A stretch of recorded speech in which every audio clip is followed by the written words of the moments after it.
মাদ্রাসার সহকারী সুপার এবং ছাত্রগড়া কারিগর উস্তাদুল আলাদিজা হযরত মাওলানা মুফতি ওসমান গনি সাহেব হযরতের মূল্যবান নসিহত পেশ করার জন্য সবিনয় অনুরোধ জানাচ্ছি।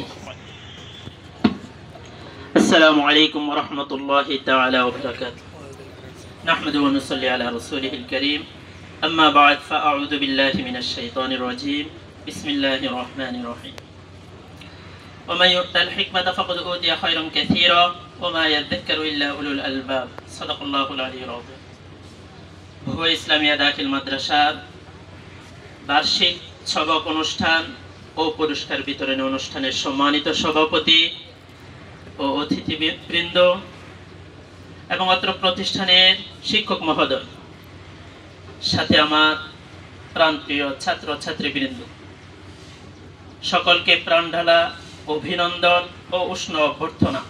সর্বপ্রথম রব্বি কারীমের শুকরিয়া আদায় করি, যিনি আমাদেরকে দিন এক ইদারাতে একসাথে হওয়ার তৌফিক দান করেছেন, সে রব্বি কারীমের শুকরিয়া আদায় করি।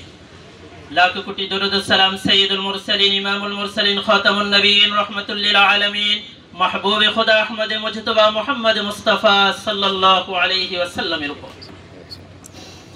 যেহেতু এটি একটি শিক্ষা প্রতিষ্ঠান অনুষ্ঠান, তাই সর্বপ্রথম আমরা শিক্ষার গুরুত্ব নিয়ে একটু আলোকপাত করি। আমাদের সংবিধান, জীবন বিধান, মহাগ্রন্থ আল কোরআন, এই কোরআনের সূচনা প্রারম্ভিক আরম্ভ হয়েছে ইকরা বিসমি রাব্বিকাল্লাযী খলাক দিয়ে। সর্বপ্রথম আল্লাহ তাআলা পড়ার কথা বলেছে। তাহলে বোঝা গেল, আমি যদি জাতি হিসাবে সুপ্রতিষ্ঠিত থাকতে চাই তাহলে আমার পড়ার কোনো বিকল্প নেই। ডক্টর ইউসুফ কারজাই রাহিমাহুল্লাহু তাআলা আনহু বলেন, নাহনু উম্মাতুল কিরাআহ ওয়ালাকিন্না লা নাকরা। আমরা পড়ার জাতি। আমাদের ঐশী বাণী, আমাদের প্রত্যদেশের সূচনা হয়েছে কিরাআত দিয়ে, পড়া দিয়ে, রিড দিয়ে, বাট কিন্তু আমরা এখন আর পড়ি না। প্রিয় নবী সাল্লাল্লাহু আলাইহি ওয়াসাল্লামের সময়কালে এরপরে সাহাবায়ে কেরাম, তাবিঈন, তবে তাবিঈন, ওই সময়ে গ্রামকে গ্রাম, পাড়াকে পাড়া, মহল্লাকে মহল্লা খুঁজে একজন অশিক্ষিত লোক পাওয়া যেত না। আজ পরিতাপের বিষয়, আমাদের গ্রামকে গ্রাম, অসংখ্য মানুষ শিক্ষার আলো থেকে অনেক দূরে। আমি এরপরে বিশ্বনবী সাল্লাল্লাহু আলাইহি ওয়াসাল্লামের পরে জাগতিক কিছু দৃষ্টান্ত উদাহরণ পেশ করি। যখন দ্বিতীয় বিশ্বযুদ্ধের সময় জাপানে আমেরিকা যখন পারমাণবিক বোমা নিক্ষেপ করেছিল, তখন সমস্ত অধিকাংশ প্রতিষ্ঠানগুলো বন্ধ হয়ে গিয়েছিল যুদ্ধ বিধ্বস্ত একটি রাষ্ট্র হিসাবে। তখন রাষ্ট্রীয়ভাবে তারা ঘোষণা করেছে যে যদি আমাদের প্রতিষ্ঠানগুলো বন্ধ হয়ে যায় কোনো অসুবিধা নেই, ট্রেনের যে বগিগুলো আছে এইগুলো আমাদের প্রতিষ্ঠান হবে। আমাদের শিক্ষক যারা শিক্ষিত জাতি, তারা ট্রেনের বগিতে বসে বসে তাদের ওই সন্তানগুলোকে পাঠদান করিয়েছে। সেই জাপান আজকে ঘুরে দাঁড়িয়েছে, তাদের টেকনোলজি, তাদের প্রযুক্তি আজকে পুরো বিশ্বে চলতেছে।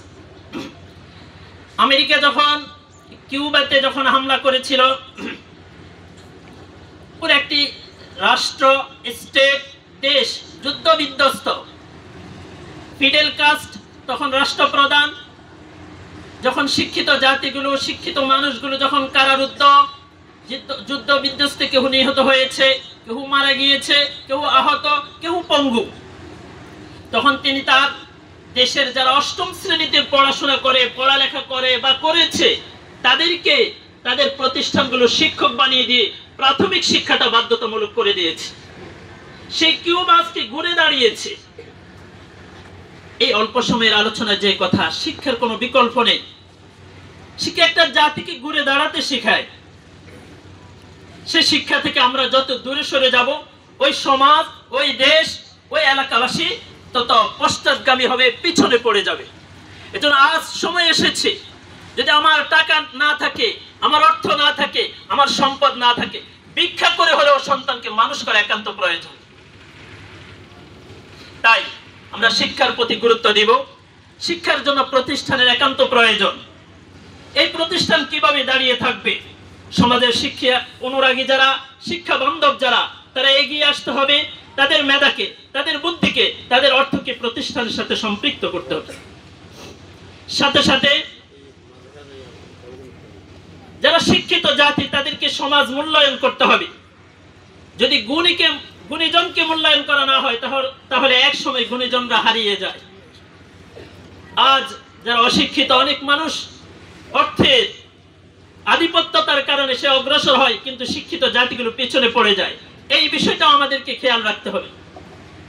প্রতিষ্ঠান কত গুরুত্বপূর্ণ এই বিষয়ে বিশ্বনবীর মুখ নিঃসৃত একটি বাণী বলি, ইন্নাল্লাহা লা ইউরিদুল আযাবা বিআহলিল আরদ ফাইযা সামিআ তা'লিম আস-সিবয়ান বিল হিকমা সারাফা যালিকা আনহুম। আল্লাহ তাআলা একটা জাতি, একটা সম্প্রদায়, একটা গোষ্ঠীকে চূড়ান্তভাবে ধ্বংস করে দেওয়ার, নিঃশেষ করে দেওয়ার চূড়ান্ত ফয়সালা করে ফেলেছে।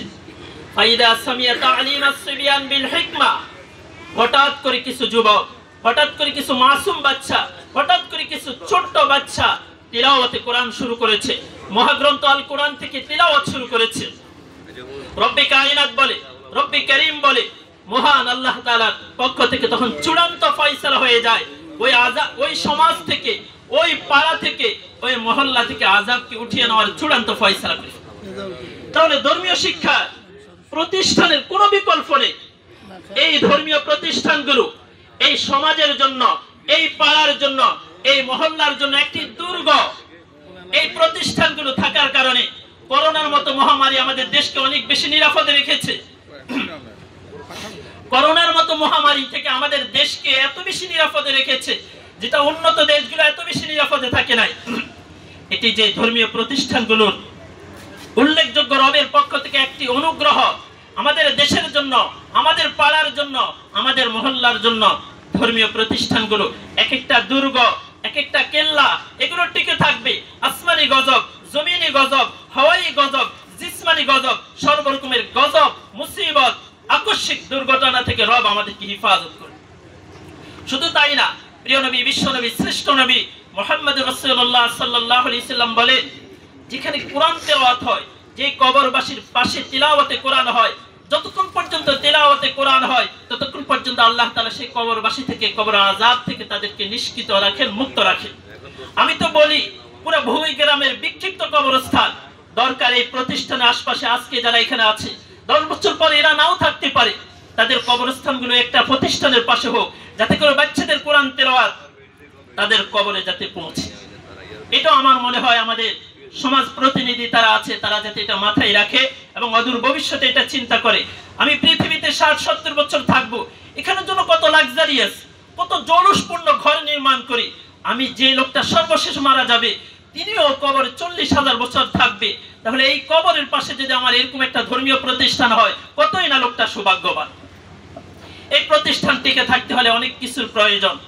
আমাদের অনেকগুলো বিষয়, নেতিবাচক বিষয় আলোচনা হয়েছে, যেমন মাদ্রাসার ছাত্ররা সালাত আদায় করে না, পোশাক আদির সমস্যা, এটার অনেকগুলো সমস্যা আছে।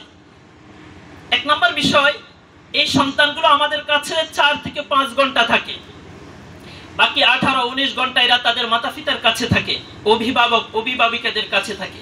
তাহলে আমাদের কাছ থেকে অভিভাবক অভিভাবিকের কাছে অনেক বেশি থাকে, আমাদের থেকে তারা বেশি সচেতন হওয়ার দরকার। নাম্বার 2, এরা যে বাড়িতে যাওয়ার পর শার্ট পরিধান করে, প্যান্ট পরিধান করে, ট্রাউজার পরিধান করে, ক্যাপ পরিধান করে, গেঞ্জি গায়ে দেয়, এটা আমরা কিনে দিই না, মা বাবা কিনে দেয়। আমরা তো আমাদের প্রতিষ্ঠানে যখন আসে, আমাদের প্রতিষ্ঠানের পোশাক হলো, ড্রেস হলো ছেলেদের ধবধবে সাদা টুপি, সাদা পাঞ্জাবি, সাদা পাজামা, মেয়েদের একদম উপর থেকে নিচ পর্যন্ত পুরোটাই কালো বোরকা, কুচকুচে কালো। আমাদের প্রতিষ্ঠান থেকে তো ওরা শতভাগ ফিট। এরপরে যে সমস্যাটা, সেটা আমাদের প্রতিষ্ঠানে না, প্রতিষ্ঠানের বাহিরে।